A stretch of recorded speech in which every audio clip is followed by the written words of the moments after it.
Hello, everyone. This is Philosophy of the People with Ben Burgis and Stefan Bertram. And today, this week, we are talking about time.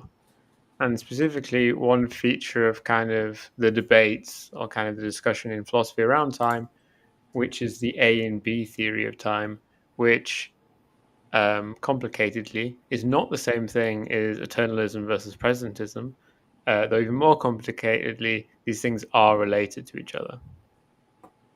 There you go. Uh, yeah. So this is stuff I've always found really interesting. That I ran into back in the early Bush years as a graduate student at the master's program at Western Michigan University in Kalamazoo. There's a guy named Quentin Smith who taught there, who wrote a lot about this. Um, and I think there's something to this that if part of the attraction of philosophy is that we all sort of have this like rough intuitive picture of how things work, that often the second you start to ask any kind of like relatively precise follow-up questions about it often stops making a lot of sense. That it's sort of I think maybe part of the tantalizing offer is that, hey, maybe if we think about it in the right way for long enough, it will start to make sense again. Who knows? Right. I Um, mean, there's a question which you do go into, I think, a bit in the article about, well, what are we even talking about here? When we talk about time, are we talking about like a vector in space time? Or are we talking about kind of like a human construction, which kind of structures the way we live? yeah, so I think that most of us, start out assuming that the way that we experience it is the way that it is. It's like, how do you say that sentence out loud? And it just sort of, you know, Average analytic insight. yeah, exactly. It's like sort of mind-numbingly obvious, right? What it is to experience something a certain way is to start out thinking that that's that's the way it is. But as you indicate, there's at least one big reason right off the bat for at least people who live in 2023 to not think that that's entirely the way that it is, because uh, old, Newtonian physics did pretty much track what we intuitively think about time. That it's this uh, universal invariant, like that there's um, that exists objectively, that that we're sort of going through in much the way that we seem to, etc. Uh, like Newtonian physics didn't really create a lot of problems for our intuitive idea of what time is, but Einsteinian physics does create problems for it. So that you've, according to Einstein, and everybody now, um, there's there's no such thing as absolute simultaneity, right? So Newtonian physics and in just like regular human experience, um, we think that, yeah, I mean, obviously somebody could not know that two things were happening at the same time as each other, but like they are or they aren't, and that's that, right? That's the way that things seem to be. Whereas what you learn from Einstein is that no, actually, um, whether things are at rest or in motion depends on relative to what. Things could only be, at rest or in motion relative to other things, and these give you reference frames, and that you actually only have simultaneity relative to reference frames. So event A and event B are simultaneous relative to reference frame one, but not relative to reference frame two. And so you get wacky shit like the twin paradox. Uh, Anybody who ever watched the X Files remember that in the first episode of the X Files, Mulder is going over Dr. Scully's education, and she wrote her thesis, Einstein's twin paradox, a new interpretation. And we never find out what it was, but I personally want to know. If Chris Carter ever wants to reveal that, but Right, because like the two twins phenomenologically will experience, for each of them 1 second per second, and it'll feel the same to them. But when they yeah, reconvene on Earth, they'll find out that actually more time has passed for one of them. So yes, if we're assuming that there's kind of like an absolute present, that doesn't seem to work. yeah, twin paradox is the one of the twins stays on Earth and one of them goes up into space, and because where you are and how far you're fast you're traveling, all that stuff will result in being in a different reference frame. So yeah, that's the takeaway, is what you said, right? That one of them will actually not just seem older, but objectively be older than the other one when they get back. A different amount of time has passed for the two twins. Anybody watched the 2014 Matthew McConaughey movie Interstellar? This is a big plot point there, and of course that sort of wacky science fiction stuff is speculative, but we're actually soaking in proof of concept of the basic idea that the phone, that if you are as developmentally disabled as I am about directions, and you need your phone to direct you everywhere, that's the satellites it uses to do so have to actually adjust for like my small relativistic effects.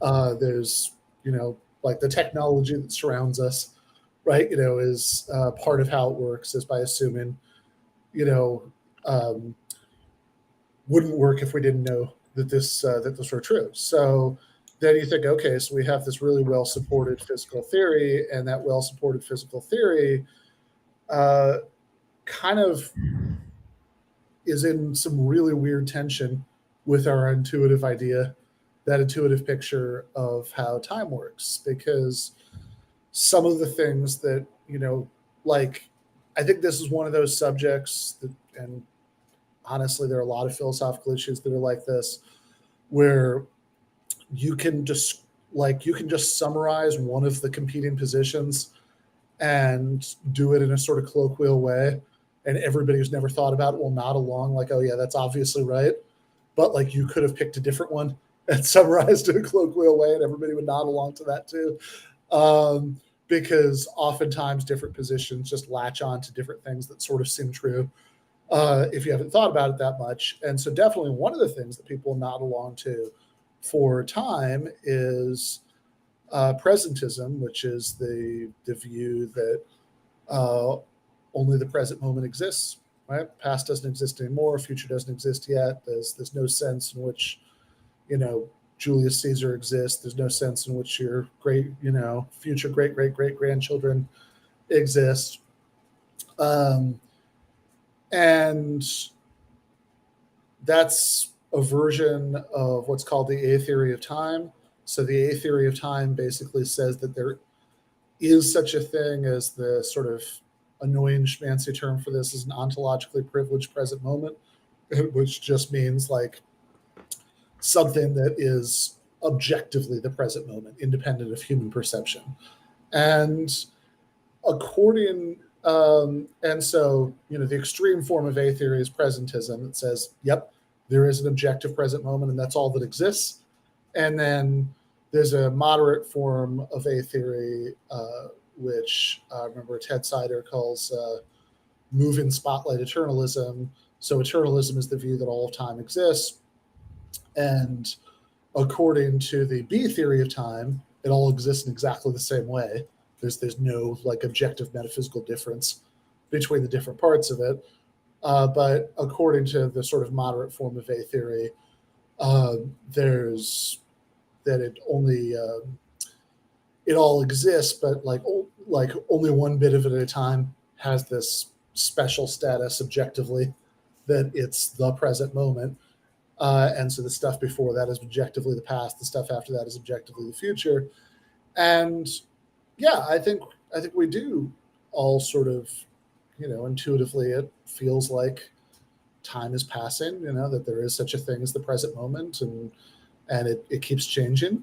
But that's a really tough fit with the Einstein stuff because, well, hold on. If there's an objective present moment, then if what about those twins? What about, like when Matthew McConaughey goes into space and he, comes back and like his daughter's much older than him. I guess I just spoiled Interstellar for you. Sorry, but it wasn't 2014. You should have watched it by now. So it's like that's a which is the present moment, right? Like if whether two things are even happening at the same time is relative to reference frames, and then certainly one of those basic intuitive ideas about how time works is that if A is happening right now and B is happening at the same time as A, then A and B are happening at the same time as each other. And I've just realized as I'm saying this, I should pick different letters because it's confusing as we're talking about A and B periods of time. But X and Z. yeah. So yeah, if X is happening at the present moment, and if X is happening right now, and Z is happening at the same time, then simultaneously with X, then Z is in the present moment. Um, but if there's no such thing as absolute simultaneity, if like what's happening at the same time is relative to reference frames, then it doesn't seem to get you don't seem to be able to hold on to that idea that there's a single thing that's objectively the present moment for everybody, regardless, that it doesn't have anything to do with human perception, etc. That like feels so obvious. So that's like one half of the problem, that we seem to have this really good reason from modern physics to reject the A theory of time, but then like there are all these problems with the B theory of time, so that's why it's hard. Right, and so, but A and B theory are, and I was checking back on, so A and B theory was made up by this guy McTaggart, Yeah, um, and I realized reading back, and I remembered reading back in the SCP article when I think when he made up A and B theories of time, his idea was that they were both bad because he yeah, denied that time existed. yeah. So this is something I realized there's just way too much terminology to keep track of here, but so the A and B terminology comes from McTaggart, and but he's not presenting these as like, oh, here are two theories of how time works. He's saying, hey, here are two different ways of describing time, the A series and the B series, and then like let's start to think about these, and my goodness, it all gets confusing. Actually, time is an illusion. That's his. That's like roughly that's what's called McTaggart's paradox, and I think he convinced very few people that time is an illusion, but But everyone liked his terminology. yeah, everybody liked his terminology, and I think he did help convince people that this stuff is confusing and you need to think harder about how to sort it out. Um, so yeah, I think so. One way into this is say, all right, so just in terms of ways of talking about time, the A series is like the thing people often say is it's like the A is clock time, B is calendar time. So like in other words, think about the difference between a a calendar where you're just looking at a bunch of dates next to each other and you can see the relationships between those dates, and if they're, maybe you've got like appointments written down on them, you can see which ones are before and after which other ones and all that stuff. Uh, but um, but that's just this like bird's eye view that you're seeing all this stuff about them collectively, whereas a clock or a watch or a phone now It is privileges a special moment. Yeah, yeah, exactly. It only tells you. It's not like, oh, here are a bunch of moments that I'm presenting with you together. It just presents you with one because the idea is that's the one that it is right now. The clock is a device for capturing the ever shifting present moment, and um, and this is so so another way we could talk about like A sentences and B sentences, or if you're sick of the letters, right? Tensed and Yeah, I was going to tense. say tense and tenseless Yeah. because like, Uh, that gets to the heart of it. yeah. So a tense sentence is, at least in English and most other languages, I do vaguely understand that there are languages that don't have grammatical tense exactly, although I'm pretty sure there are still ways for speakers to indicate um, whether they're talking about things that are going on right now or happened in the past or will happen in the future. Um, but yeah, sticking for the sake of simplicity with English and languages like English, um, sentences all have this grammatical tense, and uh, so an A sentence is just a regular sentence that has that Which is contains. another point in its favor. Yeah, totally right. Uh, that like contains some kind of reference to these A properties, right? These tense properties, these transient temporal properties, which would be things like pastness, presentness, The and one on the SCP is Sullivan is eating a burrito. sure, why not? Uh, that's fun. It's good that they didn't, you know, they didn't like fall into lazy, stereotypes. It's not that It's not. Socrates is eating a burrito or that Sullivan is eating a potato, uh, but yeah, it's so yeah, like any regular sentence is a tense sentence, an A sentence that it can, a sentence that contains an apparent reference to one of these properties like pastness or presentness or futurity. Um, a tenseless sentence would be like a somewhat artificial um, sentence that you construct specifically so it doesn't include any such reference. Like one of the ones where they try and like describe the police killing a guy without saying that the police killed a guy. Yeah. There's yeah. You sort of shift you make the subject the guy himself or the death, and and you never exactly say, Like the gun was fired at 3:47 p.m. yeah, exactly. And I guess was it's Yeah, hard no, to that's not even a tenseless sentence, but yeah, it's yeah. the same energy as trying to come up with the tenseless sentence. Um, so Yeah, yeah, you can't even do it for fire. What would it be? Gun. It doesn't make any sense if you say like gunfire at 3:45 p.m. You sound like a caveman. gunfire. Yeah, discharged. Uh, yeah. Um, 'Cause the example on the SAP says Sullivan eats a burrito at insert time, but yeah, eats just seems like present tense, and I guess it's meant to be like kind of yeah, tenseless eats, but like yeah. it's a real The struggle. but yeah, I always think of the sort of that like subjunctive. What I always think of is the Stalinist tense. Mistakes were made. Um, that's let's not go into any detail. Mistakes were made. But yeah. So like any ordinary real English sentence is going to include some kind of tense in it. If you do one of these artificial tenseless sentences, um, you have to do some like weird thing outside of ordinary English to like indicate that you're using a present tense word like is, but you're not using it to mean is right now, right? You're just using it in some kind of odd tense neutral way. So you'll see these sentences that have parentheses around the is, or presumably Sullivan eats the burrito. I guess maybe there'd be the parentheses around eats to indicate that this is just a tense neutral.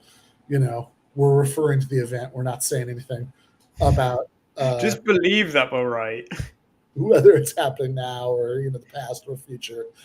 Um, and I guess to be fair, right, the is already. I mean, this sounds funny to say. I mean, I'm old enough to that my immediate reference for this is all the jokes about Clinton. But you know, yeah, there are different things that is can mean. There's the is of identity. Bruce Wayne is Batman. There's the is of predication, where like you're attributed subject to a predicate. So Bruce Wayne is rich. Um, and yeah, there's the temporal is, where what you mean to indicate is as opposed to was, and yeah, the parentheses or whatever are meant to indicate that's not what we mean here. And and so yeah, I think the sort of big thing that I do try to suggest at the end of the essay some other things that A theory has against it, but uh, according to according to Christopher Hitchens' memoir Hitch 22, uh, Clinton was telling the truth when he said he didn't inhale. He said Clinton always preferred edibles when he knew up at Oxford. But yeah, in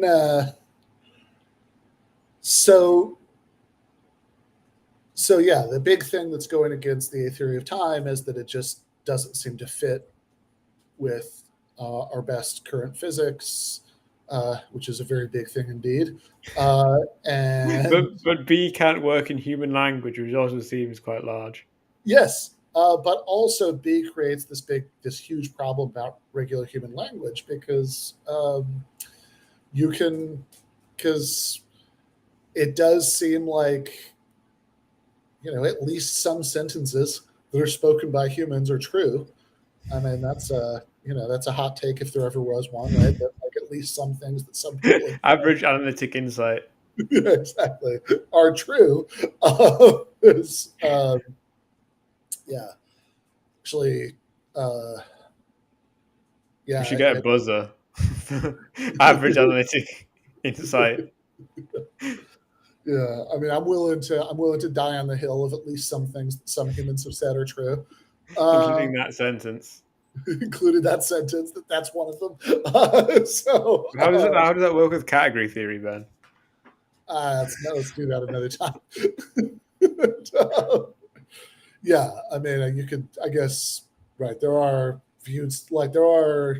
It could be that sentence just doesn't refer to itself, and so we're not including that. But even if it's not referring to itself, there are some sentences other than that one that I'm pretty sure are true. Uh, if how many fingers am I holding up? Well, I mean, the kind of the reply doesn't matter because indexically, like one of them must be true, right? Yeah, There must be a number, even if the number is 0. yeah, exactly. So okay, so it does seem like at least some things that some people have said are true, and that actually creates a huge problem for the B theory of time. Great sentence. That should be in the article. It should have been, yeah. We're going to be sticky with this next week, so maybe I can work it in there. But yeah,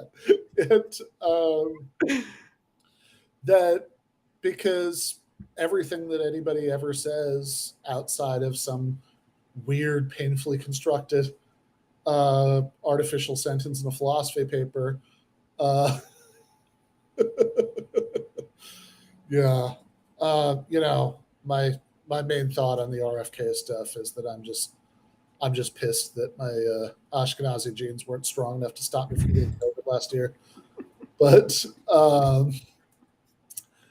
in any case, the surely at least the half Jewish, half Chinese people, were all spared. That the bioengineering, was good enough to Yeah, make you're sure. not dead. Stop complaining. Stop kvetching. Fair enough.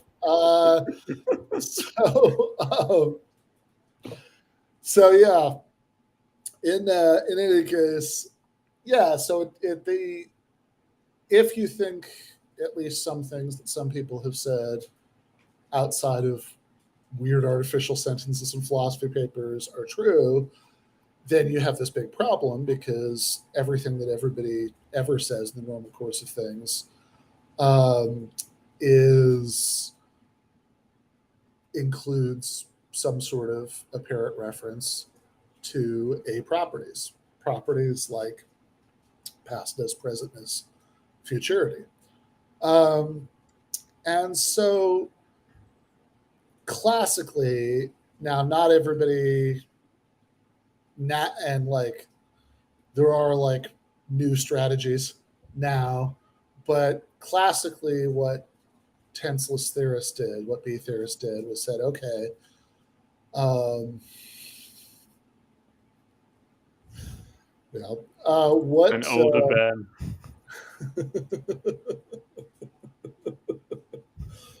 Yeah. Um, so what we have. So yeah, the classic strategy is from sort of Bertrand Russell onward on this is to say, okay, it must be that sure these sentences are true, but that means because what they really mean is something that doesn't involve these A properties. Which is Uh, a great philosopher move, which is to say, actually, all these things that normal people say and they think they know the meaning, and also like linguistics think they know the meaning of them, actually means something different. yeah. Awesome. I love it. So yeah, It's the same as the people who say, actually, I'm saying boo when I say don't kill that child. It would be yeah, wrong. yeah. Right. Yeah. I mean, don't is okay. It's an imperative, but yeah, the it would be wrong to kill that child seems like a reference to a moral property of doing so. So yeah, if you're AJ Harry, so no problem, I got this. Really, what you're Boo! yeah, that's all you're doing is you're booing at the thought of killing the child. Um, yeah. So the sort of obvious one is when you um, is say, okay, well, maybe when I say now, that just refers to whatever time it is when I say it. That actually, like, just out of context, that sounds reasonable enough, right? Um, so I'm referring to a point in time. And so, really, what it means if I say, for example, the meeting starts now, if I say it at 3 o'clock, then what that means is that the meeting starts at 3 o'clock. All right, no problem, done. But, What if you don't know it's 3 o'clock? yeah, so that's the first You do know problem. the meeting's starting now. Yeah, it is frequently the case, right, that you could know that some sentence that included now is true without having any idea what time it is. Um, if you, uh, I mean, if you're just like, if your phone is dead, you're nowhere near, nowhere near anybody who could tell you what time it is, um, and you know, you, I don't know. Let's say you just woke up, your phone is dead, you're nowhere near what anybody could tell you what time it is, and um, you can see that the sun is setting, right? The sun is setting now. You know that that's true. You definitely do not know the sun is setting at 7:15 or whatever, because you have no idea what time it is. That's something that happens all the time. So that's the first problem. Um, and if if they really mean the same thing, then how is it possible that you know that one of them is true and the other one isn't? And I guess it is worth pausing at this point to say, um, you might not be that bothered by this, if only because this problem has lots of company. Um, there are all sorts of problems that you can construct along the same lines where we think that two things mean the same thing, but we can come up with a scenario where somebody knows that one of them is true, not the other. So, like Saul Kripke has this example about Pierre. It's the Pierre paradox. So Pierre is a Frenchman who has seen pictures of London in a book, and so he forms the belief that Londres est joli, London is pretty, and then years later, and I guess for this to be remotely plausible, we'd have to set this in the distant past. And I wonder about the book, but whatever. Years later, he learns English and he's traveling around England. He visits London. He thinks this is the ugliest place he's ever seen. He hates it. If he would absolutely reject London as pretty, but not putting together that London and Londres are the same place, Right. he continues to believe Londres est joli. And so, there are all these problems. Is that a different one to the masked man fallacy? Same kind of thing, I think. Because the masked man is the idea that, well, Leibniz's law, which is what you do if you don't want to end up doing the fallacy, is the idea that if A and B are the same objects and A and B are indiscernible.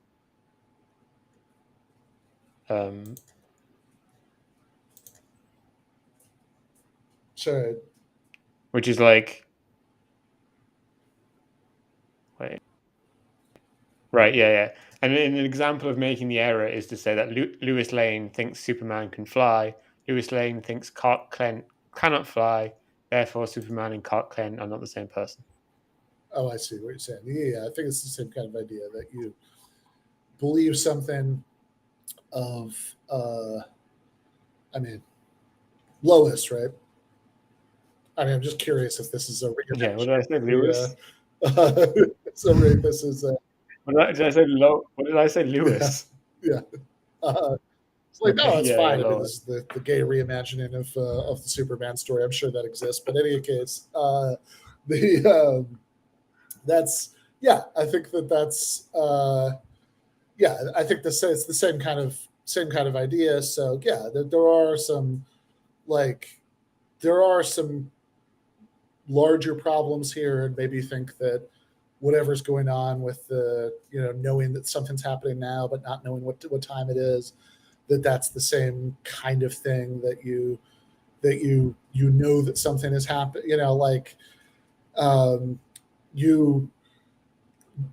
whatever your solution is to these Superman Pierre kinds of examples, maybe that's your solution there, and so you're not that bothered by this. There is a trickier problem that is about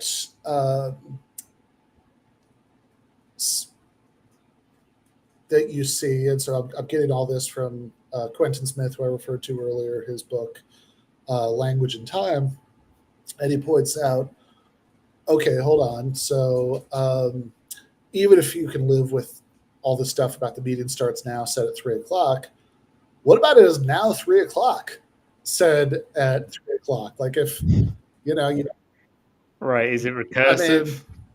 Because is it semantically kind of useless because it seems not to be? Exactly, right? Like you say,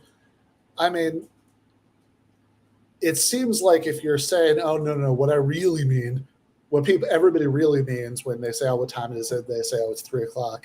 What they really mean is it's 3:00 at 3:00, where it is in parentheses to indicate that we mean tenseless. It's definitely not true. Like that cannot possibly be right, because that sentence has totally different properties than it is now 3:00. It's now 3:00 is a contingent statement. In other words, something that could be true, could be false. You just have to check. And it's only true if you say it at 3:00. All the other times besides 3:00, if you say it is now 3:00, it's not true. Whereas it is 3:00 at 3:00 is a sentence that is necessarily true, no matter when you say it. You say, if you say it is, it is 3 p.m. at 3 p.m., you can say that at 4 a.m. and it's still true and still radically uninformative. Whereas if you say it is now 3 o'clock, at 4 in the morning, then that's both, you know, you're conveying information that would be interesting if it were true, but it's not. So that Correct. seems like that one seems like just kind of a bad job. And then you've got, and then I think there's a somewhat more plausible strategy that also has some problems. So there's the first one is the tenseless state theory. That's what we've just been talking about. That you're saying, what you're really referring to is a particular moment in time. And then there's the tenseless token reflexive theory. So a token, so a type is like any sentence that combines, the same words in the same way, whatever. A token is a particular instance of that sentence being spoken or written down. And so the tenseless token reflexive translation strategy is where you say, okay, what I mean by the meeting starts now is that I'm not referring to a particular point in time. I'm saying that the start of the meeting is simultaneous with this utterance. And yeah, that one at least avoids the problems we've been talking about, since if you say 3 o'clock is simultaneous with this utterance at 4 o'clock, you've just said something false.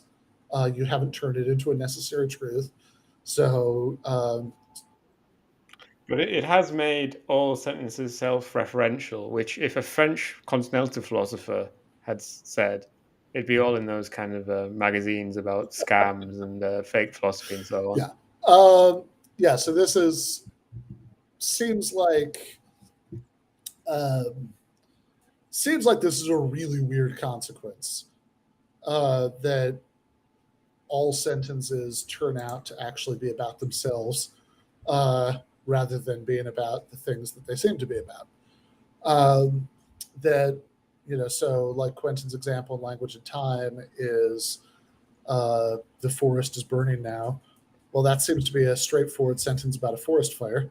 Um, and it turns out on this view that the actual, like, the sentence is a little bit about the forest fire, but it's also about the sentence itself. You're saying that the forest is the burning of the forest is simultaneous with that utterance. But that's pretty wild, because, like, I mean, one, it just doesn't seem to be about that. It seems to just be about the forest, what's going on in the forest, not what somebody has said about what's going on in the forest. Two, uh, I think another part of the intuition of this argument is, well, the forest would be burning now, even if nobody, like, noticed or said so, right? Like, if you know in a world where language had never been invented, it would still, this uh, this sentence that nobody had ever spoken, right? Like, this would still be true, right? Even if nobody had pointed it out, that the forest was burning now, right? That there'd be a point where it was happening then, point where it's in the past or whatever.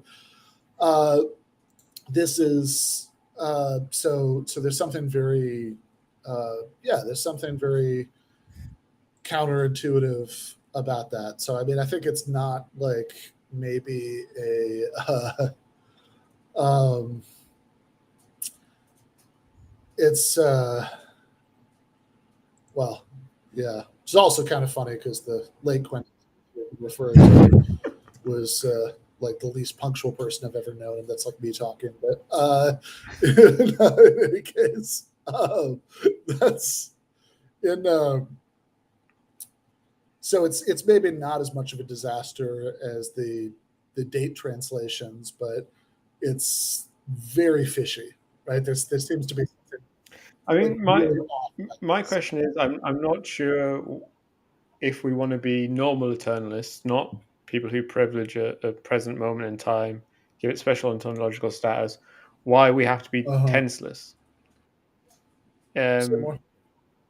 presumably there is a massive flaw with this, but it seems to me that we can, be tensed without granting special status to those tenses in the same sense that we're indexical about places.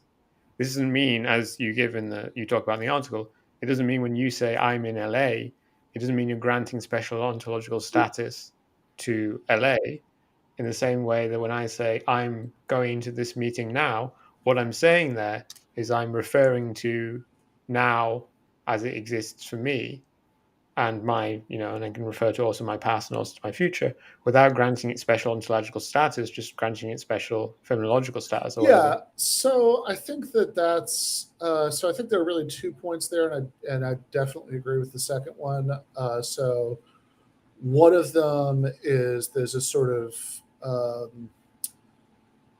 like that there's like a sort of way of like splitting the difference, or there's like something that's like short of having this like totally mind independent objective status that'll still be good enough for what we want for tense discourse. That might be true, but I mean, I think that's like a sort of more substantive claim. I mean, I think that needs to be worked out a little bit more. The second part, though, I think is definitely right. Right. So that the second part is that sort of thinking about the analogy with space should um, should be enough to lead us to think that something has gone wrong if we infer from these problems about language and time to this like Right. It's like the B theory people have used the theory which points out that space and time are yeah actually the same to be like, no, actually they're different. yeah well so I mean they do think that they're the same, but so I think there are a couple of things going on here, right? So one is that like the well actually let me just put this differently. I think this would be clearer if that we could just say um, that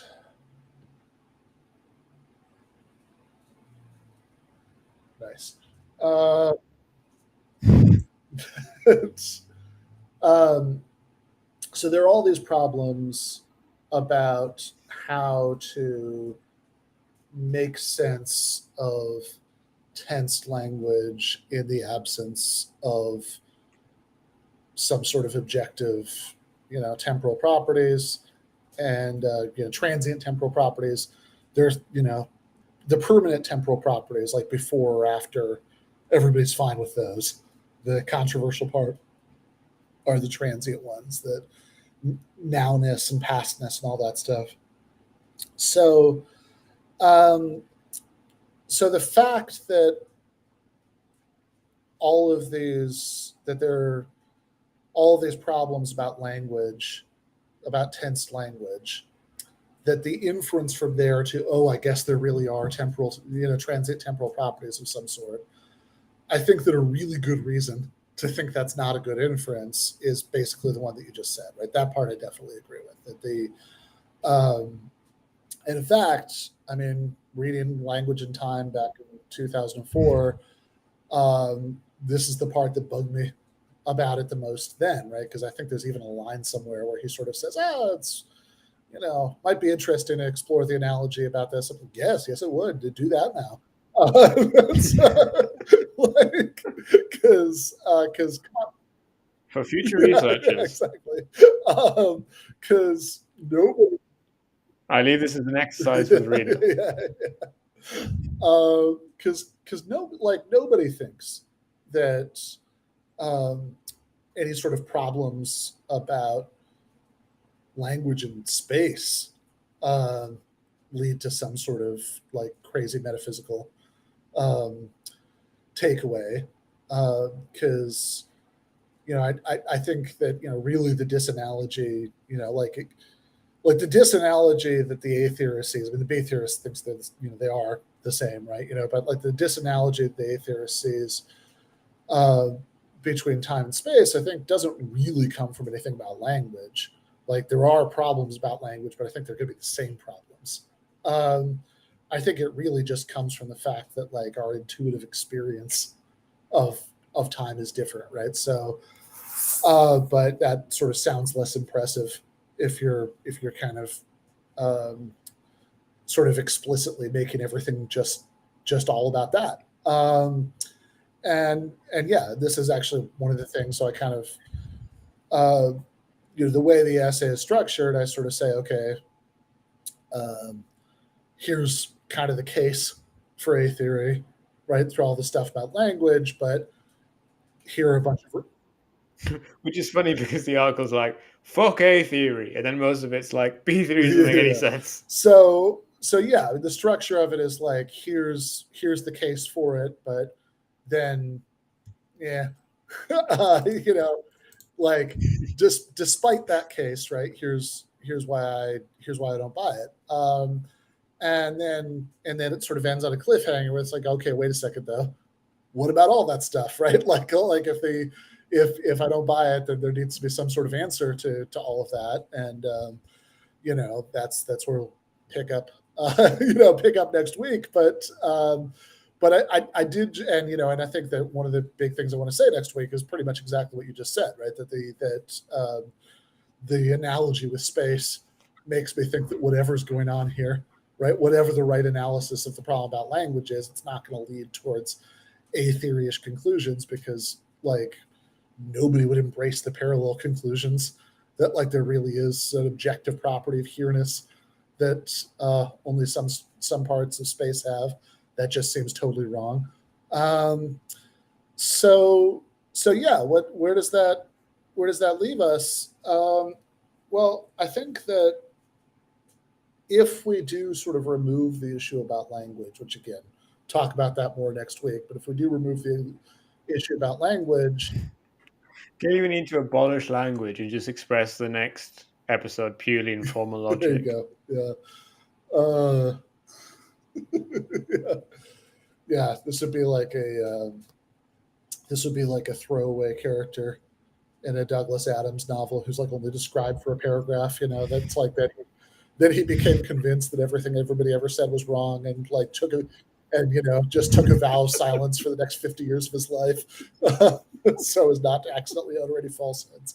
Um, yeah, so I think that putting aside language, which is a big thing to put aside, and we will get back to that next week. But putting aside language, I think that if we are just playing at the level of intuition, um, even besides this massive problem about physics, there are actually, I think, some other reasons to think to find A theory pretty sketchy. So um, one of them, and I think we can sort of do one each for the two different kinds of A theory.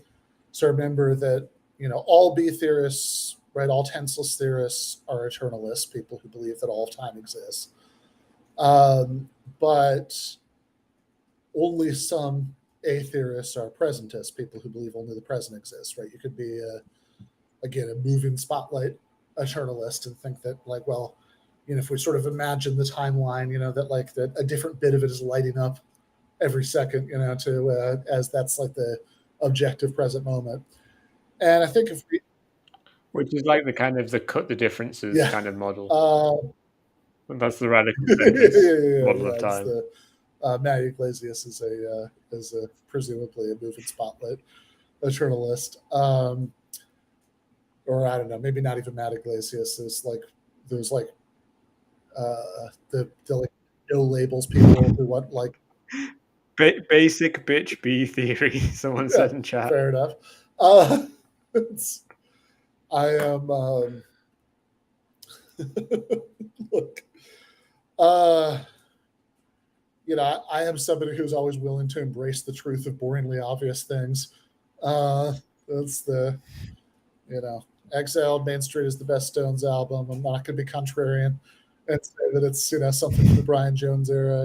It's the I'm good with the I'm good with a lot of these extremely basic positions, um, but yeah. So, oh, and somebody asked in chat like a while ago, and I totally forgot about it, about B theory or eternalism and determinism, and those are. I thought you were going to say about meditation because someone else Yeah, asked about that. I And actually says missed the no. one about meditation. So, Oh, do you do I meditate? meditate? Have you Not meditated? really, no. um, which, yeah, I don't know. Probably should. I've internal mantras, but that's a Yeah, different thing. okay. Like Franny and Zoe, it's that. Okay, just repeating stuff over and over again. Yeah, I swear I'm not an Uh, NPC. yeah. Um, yeah, the um, yeah, the late Michael Brooks would actually do like silent meditation retreats and stuff. I have a really hard time imagining doing that. But God knows, maybe maybe it's a good idea. Anyway, on the question about determinism, I think that those are separate questions, right? So to see that they're separate questions, I think one way of thinking about it is um, you can say assume that eternalism is true, um, and yeah, I remember once Dave Rubin got really mad about some articles that people were writing about him, and he did this like breathless video about it, where he's like on his phone walking up a hill or something, and like getting mad about it. And I remember Michael had just gotten back from a meditation retreat, and he said it was like, is in such a sort of relaxed, blissed out state. It was really, really weird to watch that video. So it's like, try to get into this. Like, oh yeah, all right, let's do it. Dave Rubin, what's he doing? But yeah, so you can imagine two possible worlds that are both eternalist worlds, right? So in both of them, the past, present, and future all exist. There's anything you say about the future is either true when you say it or false when you say it, because there's already, it already has a something to correspond to uh, that's going to happen. But you can imagine two of these worlds and have them be identical right up until the present and then diverge in the future. So in world A, it's already true now, just to pick the classic example from Aristotle. In world A, or sorry, world X, it's already true now that there will be a sea battle tomorrow, right? And in world B, which has an identical past and present, it's already true now that there will not be a sea battle tomorrow. And if that's possible, determinism is false. Um, so even though, remember, these are eternalist worlds. So yeah, you can. I mean, look, it just happens that determinism is like probably true, or if it's not true because of like a little quantum randomness around the edges or whatever, it's close enough to be true that you don't need to worry about it. But in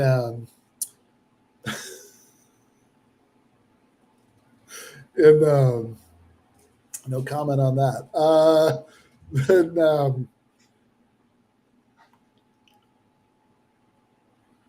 so yeah, I mean, I think there are other good reasons to think that determinism is true, but I don't think it really has anything to do with eternalism per se. In fact, you could also have like determinism without eternalism, that there's sort of like, maybe a fact about what will happen is like built into the present, but then, but like the future in which it happens. Right, you can have a presentist universe where if you rewind it, it Yeah, plays back the exactly. same. Um, okay, so yeah, I guess just to kind of wrap up, like again, putting aside this thing that's not a small thing to put aside, which is this problem about whether anything anybody's ever said has been true. Uh, But putting that aside, and also for the sake of fairness, putting aside the the, the biggest problem with a theory, which is like the physical theory that we have tons of evidence for, conflicts with it. Uh, Putting both of those aside, I actually think that a theory sort of gets less plausible the harder you think about it, and my case for that is just like, look, let's do one at a time. Moderate, presentism, and then the more moderate version of a theory, that moving spotlight eternalism. Like, assume presentism is true. Say, okay, only the present moment exists. Okay. Um, Obvious follow-up question: what's a moment? Right? Tell me about moments. How long are moments? Right? I know how we use the word moment in a colloquially, everyday way, but like, you know, if you're making an assertion about objective reality, right? Like, I think, oh, you know what I mean, isn't going to cut it. Tell me what a moment is. Like, is it half a second?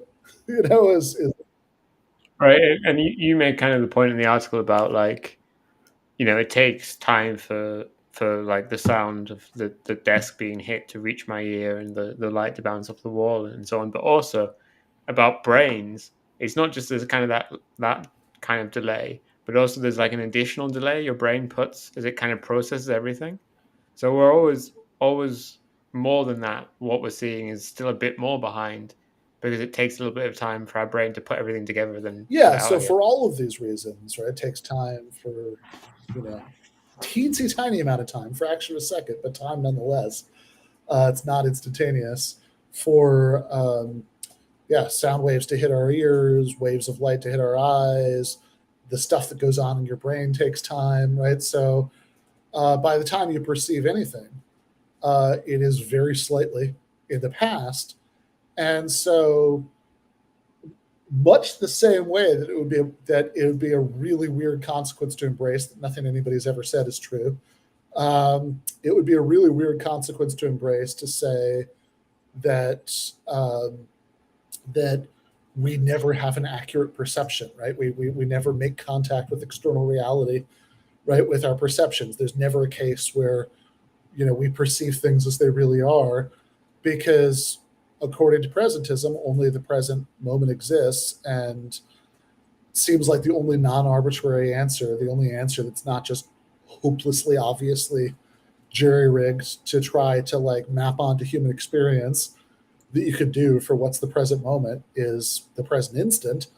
And if that's what you mean, and you think only the present instant exists, then by the time you perceive anything, it no more exists, or that version of it no more exists than you know than unicorns exist. That Yeah, I mean, it feels like me and you are having a very present conversation that we're existing in the same moment of time.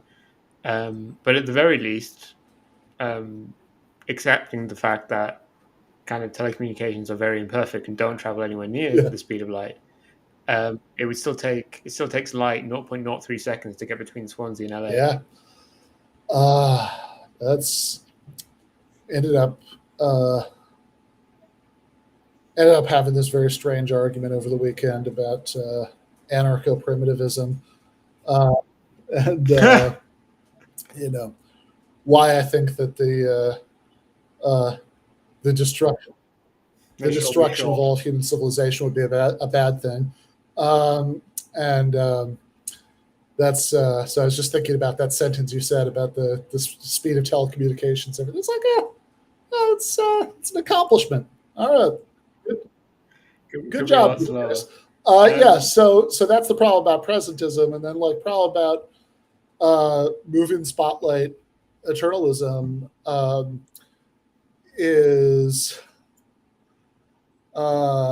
yeah, exactly, right, because it's like the intuition is about this thing that's like, you know the sort of moment we experience, um, but of course that's just this like fact about uh, how you know the human brain and various sensory receptors and all that stuff work. Surely that has nothing to do with the structure of reality. And then I think like moving satellite eternalism is sort of gets stranger the more you think about it, um, because once you say okay, well, it all exists, right? Then this problem about the present moment gets stranger in a different way because okay, so Julius Caesar exists, my great great great grandchild exists, the um, but I exist now. I think that I'm having this conversation with you in the present, but hold on. If all of time exists and almost none of it has the subjective feature of being the present, then why am I right? I mean, it seems like the odds are really stacked against me.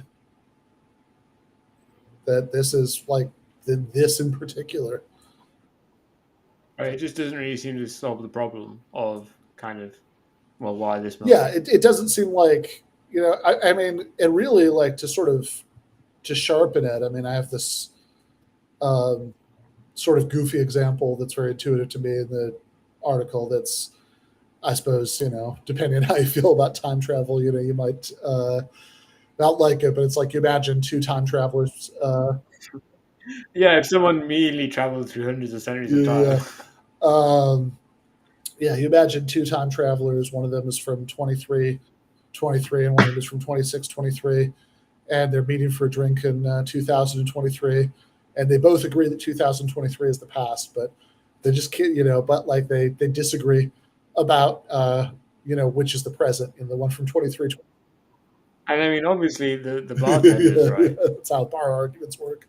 Um, yeah, it just seems like a sort of basic mistake here, like one that's very much like the here-ness mistake, and I guess to like really sharpen the point, um, if you say, well,